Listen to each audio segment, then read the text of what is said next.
so much.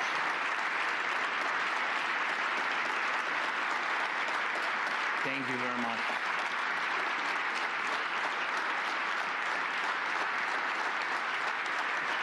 Thank you.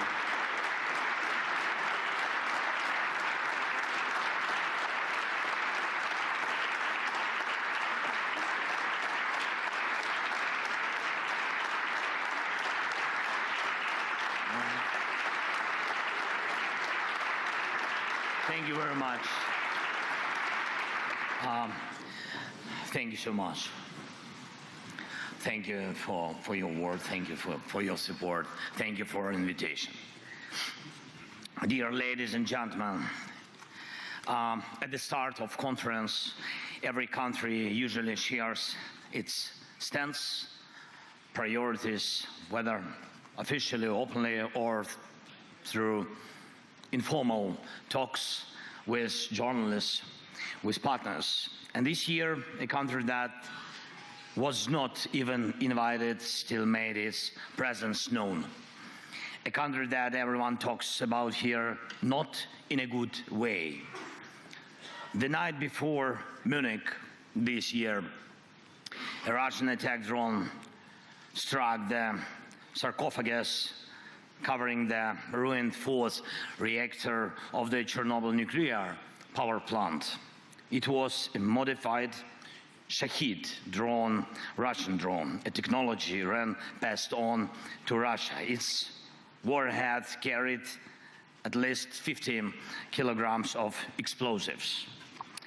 And we see this as a deeply symbolic move by Russia, by Putin. Just recently in Ukraine, we discussed the crucial role of nuclear energy in keeping the country running despite Russia's constant attacks on our Ukrainian energy infrastructure. And we are now preparing a project to expand our Khmelnytsky nuclear power plant. Just one day before the Munich, I was there on the plan, and with involvement from American businesses and including Westinghouse. The project will strengthen the energy security of not just Ukraine, but our entire region of Europe. And we also recently spoke with President Trump and his team about nuclear energy and Europe's largest nuclear power plant, our Zaporizhzhia plant, which is currently occupied by Russia. And Russia responded by sending a drone to hit Chernobyl's sarcophagus, which shows radioactive dust and debris. And this is not just madness. This is Russia's stance.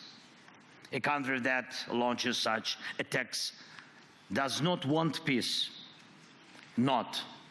They don't want. It is not preparing for dialogue. Almost every day, Russia sends up to 100, even more, Shahid drones at us each day, and regular ballistic missile attacks, and a steady increase in aerial bomb strikes. But that's not all. This year, Moscow plans to create 15 new divisions, adding up to 150,000 soldiers. That's more than the national armies of most European countries. Russia keeps opening new army recruitment centers every week. And Putin can afford it. Oil prices are still high enough for him to ignore the world. And we have clear intel that this summer Russia plans to send troops to Belarus under the pretext of training exercises. But that's exactly how they staged forces before their full-scale invasion to Ukraine 3 years ago. Is this Russian force in Belarus meant to attack Ukraine? Maybe, or maybe not. Or maybe it's meant for you. Let me remind you, Belarus borders 3 NATO countries. It has effectively become a foothold for Russian military operations. According to both Putin and Lukashenko, Belarus now hosts banned weapons, medium-range missiles, and even nuclear arms. Putin clearly sees Belarus as just another Russian province now. And we need to be realistic. If someone is setting up a military launch pad, we need to ask, what should we do about it? And more importantly, what can we do before the next attack, the next invasion? Remember, there have already been provocations on the Polish and Lithuanian borders with Belarus, migrant crisis staged by Russian intelligence to store up chaos in Europe. But what if next time it's not migrants? What if it's Russian troops or North Korean troops? Make no mistake, North Koreans are not weak. They are learning how to fight now, how to fight the modern war. And what about your armies? Are they ready? And if Russia launches a false flag operation or just straight up with no insignia from Belarus, like how Crimea got taken in 2014, how fast will the allies respond? And will they respond at all? Yesterday here in Munich, the US Vice President made it clear. Decades, he said, decades of the old relationship between Europe and America are ending. From now on, things will be different, and Europe needs to adjust to that. Ladies and gentlemen, I believe in Europe, and I'm sure you believe too. And I urge you to act for your own sake.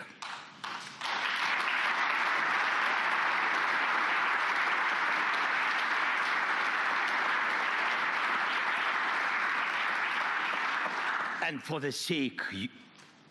sake of Europe, people of Europe, your nations, your houses, your children, and our shared future. For this, Europe has to become self-sufficient, united by common strengths, Ukrainian and European.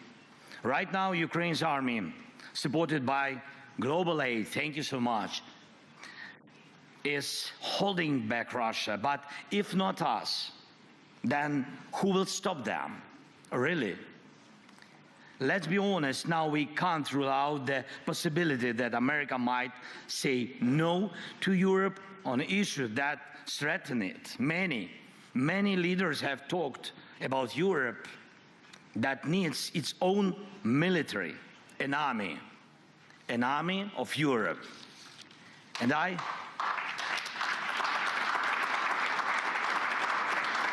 I really believe that time has come. The armed forces of Europe must be created. This is not harder than standing firm against Russian attacks, as we have already done.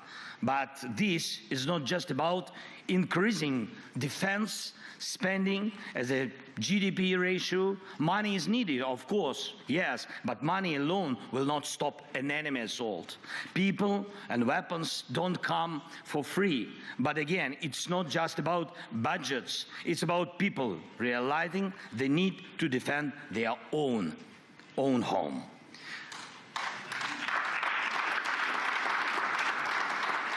Without Ukraine's army, Europe's armies will not be enough to stop Russia. It's reality for today. Only our army in Europe has real modern battlefield experience. But our army alone is not enough too. And we need what you can provide: weapons, training, sanctions, financing, political pressure, and unity. 3 years of full-scale war have proven that we already have the foundation for a united European military force.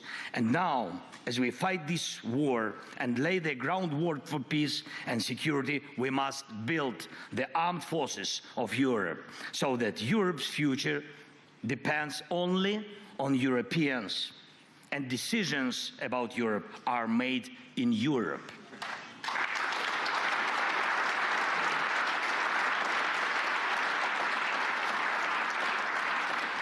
That's why we are talking with European leaders and with the United States about military contingents that can ensure peace, and not just in Ukraine, but across Europe. And that's why we are developing joint weapons production, especially drones.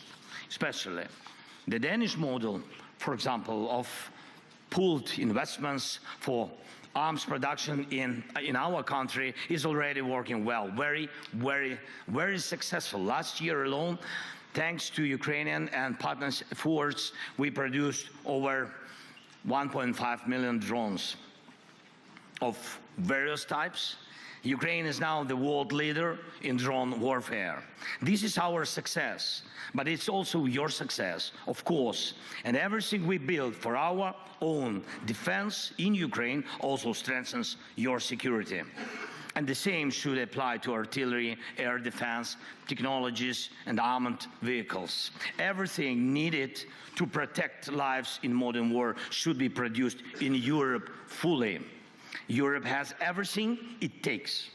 Europe just needs to come together and start acting in a way that no one can say no to Europe. Boss it round or threat it like a pushover.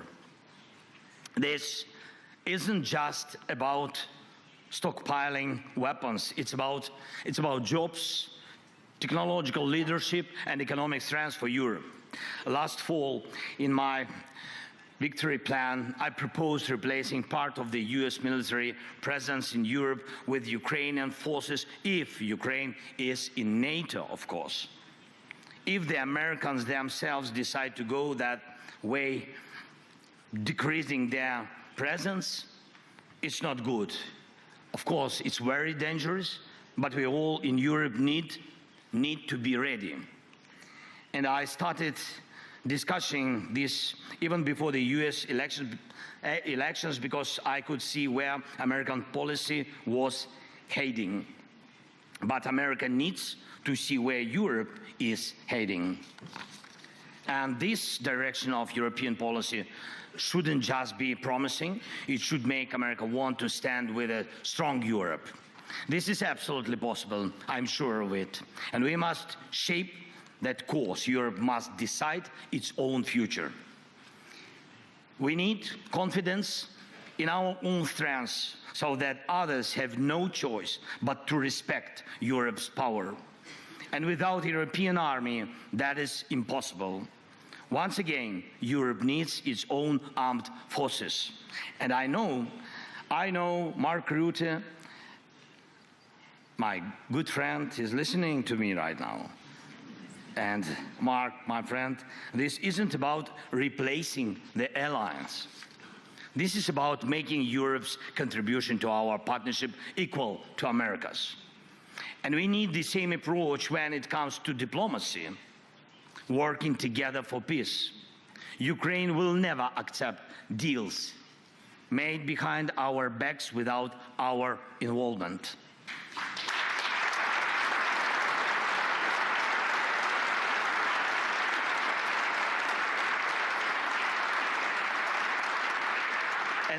And the same rule should apply to all of Europe. No decisions about Ukraine without Ukraine, no decisions about Europe without Europe.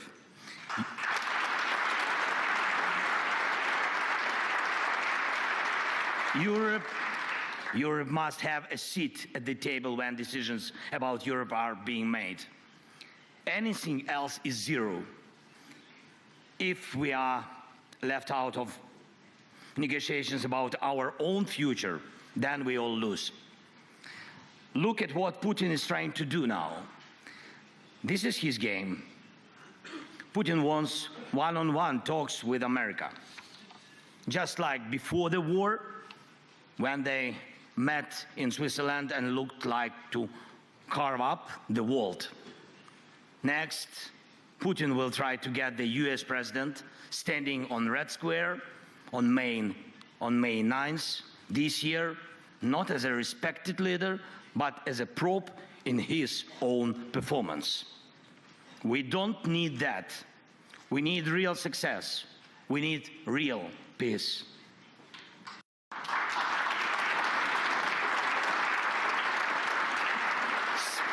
Some in Europe may not fully understand what's happening in Washington right now, but let's focus on understanding ourselves right here in Europe. We must give strength to Europe first. Does America need Europe as a market? Yes. But as an ally? I don't know. For the answer to be yes, Europe needs a single voice, not a dozen different ones.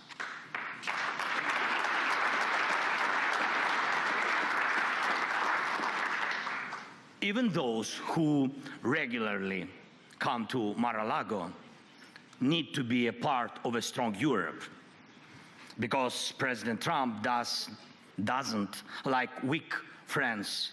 He respects strengths. Next, some in Europe may be frustrated with Brussels, but let's be clear. If not Brussels, then Moscow. It's your decision.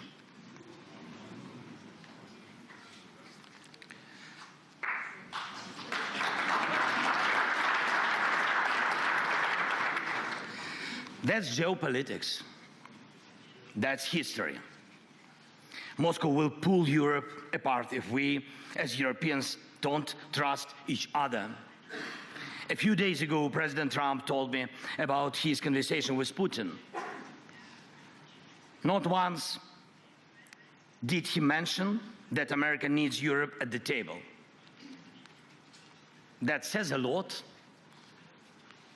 The old days are over when America supported Europe just because it always had. But President Trump once said, what matters is not the family you were born into, but the one you built. We must build the closest possible relationship with America, and yes, a new relationship, but as Europeans, not just as separate nations. That's why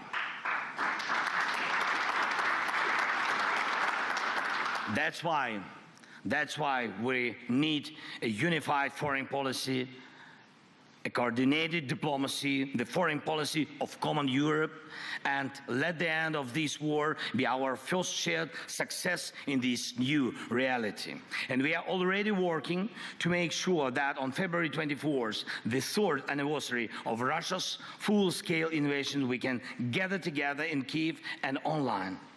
All European leaders, all key partners who defend our security, from Spain to Finland, from Britain to Poland, from Washington to Tokyo, this meeting must deliver a clear vision for our next steps on peace, security guarantees, and the future of our collective policy. And I do not believe in security guarantees without America. Yes, it will be just weak, but America will not offer guarantees unless Europe's own guarantees are strong. And I also will not take NATO membership for Ukraine off the table. But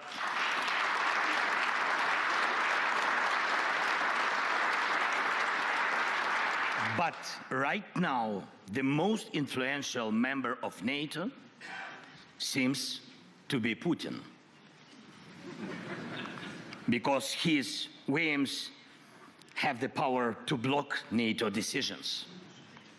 And that's despite the fact that it was Ukraine's army that stopped Russia, not a NATO country, not NATO troops, but only our people and our army. And there are no foreign armies fighting on Ukraine's side in this war, but Putin has lost almost 250,000 soldiers in this war. Over 610,000 have been wounded. Just in the Battle of Kursk, our troops eliminated nearly 20,000 Russian soldiers. We completely destroyed the North Korean units that Putin had to bring in because his own forces were not enough to hold back our counteroffensive. For over 6 months now, Ukrainians have been holding a foothold inside Russian territory, even though it was Russia that wanted to create a buffer zone inside our land in Ukraine. And I am proud of Ukraine. I am proud of our people.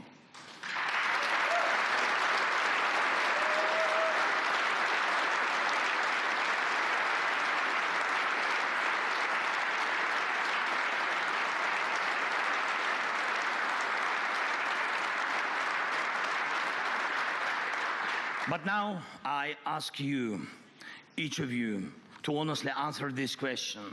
If Russia came for you, could your army fight the same way?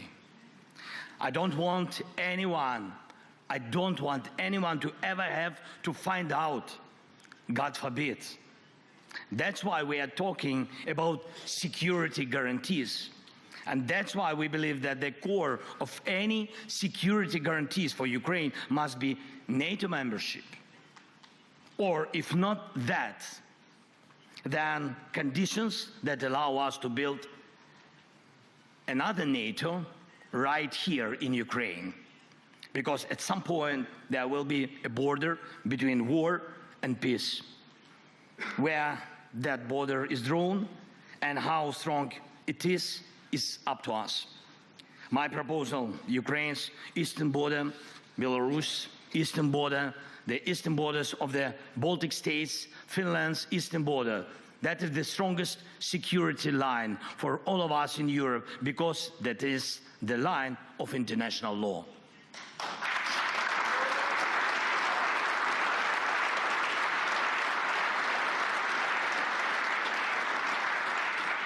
And do we still remember what international law is? Let's be honest, international law, these two words already sounds a bit outdated, but I believe that Europe's mission is to make sure international law still matters. And finally, one last point. What security guarantees can Putin offer? Before the war, many doubted whether Ukraine's institutions could withstand Russian and Putin's pressure, but in the end, it was Putin who faced an armed rebellion from within. He was the one who had to defend his own capital from his own warlords. That alone shows his weakness. So what happens to the million Russian troops currently fighting in Ukraine? Where they gonna fight if not in Ukraine? This is why we cannot just agree to a ceasefire without real security guarantees, without pressure on Russia, without a system to keep Russia in check, to fight us, Putin, pull troops from Syria, from Africa, from Caucasus, even from some part of Moldova. And right now, he faces a shortage of fighting forces. And if this war ends the wrong way, he will have a surplus of battle-tested soldiers who know nothing but killing and looting. And that is yet another reason why this war cannot be decided by just a few leaders, not by Trump and Putin, not by me and Putin, not by anyone here in Munich sitting down with Putin alone. We must apply pressure together to make real peace.